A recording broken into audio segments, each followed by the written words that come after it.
Newton எதற்காக விதியை பற்றி எழுதினார்? நம்ம விதியை மாற்றுவதற்காக. உணவின்றி அமையாது உலக,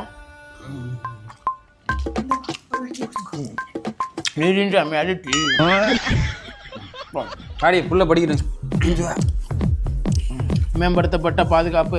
வெட்டி கட்டின அண்ணன் மாசு 14ஆம் தேதி கருப்பு படம் ரிலீஸ்.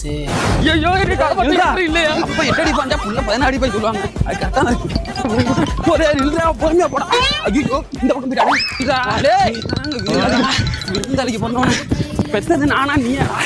இந்த ஓட்டம் போச்சு பொன்மானே ஒன்னு தேடுது.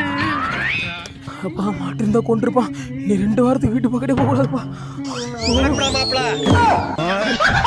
பார்த்து பார்த்து கண்கள் போட்டிருப்பேன், நீ வருவாய் என எனக்கு வேதனை நீ